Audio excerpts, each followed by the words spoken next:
What if you could really change your well being, not with some massive, crazy overhaul, but just a few small, consistent habits? Well, today, we're going to break down 10 of them. So let's dive right in. I mean, it's a question we all ask ourselves, right? There's so much health advice out there. It's easy to get overwhelmed. But what if the real path to feeling better is actually a whole lot simpler than we think? Let's explore some steps you can take, like today. So, what even is a healthy lifestyle? For real. It's not just about the gym or what you're eating. It's way bigger than that. It's this whole complete approach, seeing your physical health and your mental state as totally connected. They really need each other to thrive.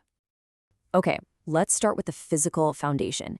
Seriously, think of it like building a house. If the base isn't solid, everything you try to build on top is just going to be shaky.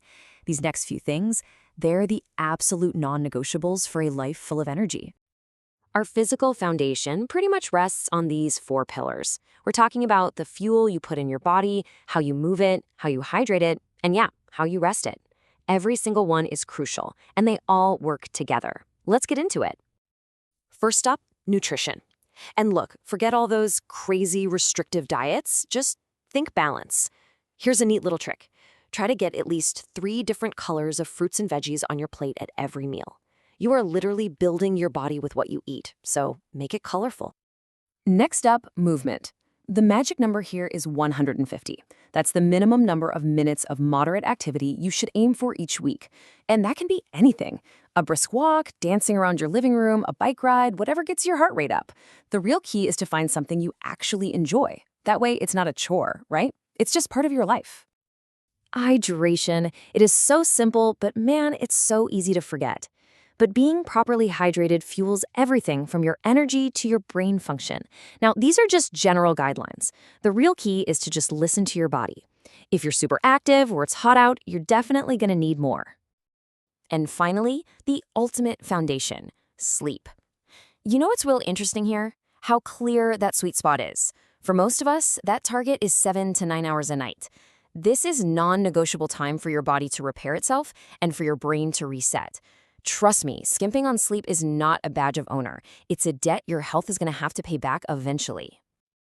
All right, so we've got our physical foundation set. Now let's build on it by nurturing our mental state.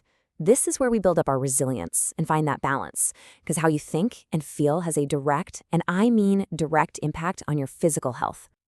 And this just says it all, doesn't it? It's not just some nice, fluffy idea. It's a powerful reality.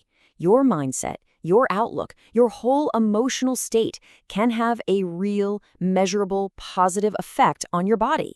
This is that mind-body connection in action. So, how do we actively nurture our mental state? We're going to focus on these 3 key habits: learning how to manage stress, committing to always be learning, and intentionally, purposefully cultivating a positive mindset. Let's start with stress. We all have it. The key isn't to get rid of it, that's impossible, but to manage it. So the first step is to find what works for you. Maybe it's meditation, maybe it's yoga, or maybe it's just a quiet walk outside. The goal is to find a practice you can actually turn to again and again to decompress and hit that reset button. Your brain is like a muscle. It really does need exercise to stay sharp. Getting into continuous learning, whether that's reading a book, picking up a new hobby, or even trying to learn a language, it all improves cognitive function and keeps your mind agile and engaged with the world around you. And that brings us to positive thinking. Now, this is not about ignoring life's problems. It's about shifting your focus. It's about actively practicing gratitude for what you have, learning to find joy in those small, simple, everyday moments, and consciously working to keep a hopeful outlook. Okay, finally, let's talk about the long game. These are the conscious choices we make that protect our health for years and years to come. It's all about switching from being reactive to being proactive. So our final 3 habits are all about consciously managing our lifestyle. This means actively getting rid of things that harm us, nurturing the relationships that support us, and staying on top of our health through preventative care. I love how this slide puts 2 powerful actions side by side. On one side, you have addition by subtraction. You literally improve your health by quitting harmful things like smoking or excessive drinking. And on the other, you have this multiplication by connection. You amplify your well-being by nurturing those bonds with family and friends. Both are so important. And this is a big one. Being proactive means not waiting for something to feel wrong. Regular medical checkups are like your own personal early warning system. They let you and your doctor catch potential issues when they're way easier to manage. Please don't overlook this one. Okay, let's bring it all together. We have covered a lot of ground, but it all comes back to this one single powerful idea: seeing your health as a long-term investment. And here it is, the entire framework at a glance. We start with that non-negotiable physical foundation. Then we build on top of it by nurturing our mental state. And finally, we protect the whole thing with conscious, proactive lifestyle choices. Pretty simple when you see it like that, right? And this is really the core idea, isn't it? Every healthy choice is like a deposit into your future well-being.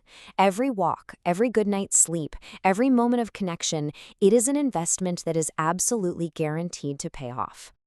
Now I know, seeing all 10 of these habits at once can feel like a lot, but you do not have to do it all at once. The secret is to just start small. Pick one thing, just one. Maybe it's drinking an extra glass of water or going for a 10-minute walk. Because small, consistent changes, that's what creates those big, lasting results. So, I'll leave you with this one question. What's the one small change you're going to make today to invest in your future self? The journey starts right now. Thanks so much for joining me.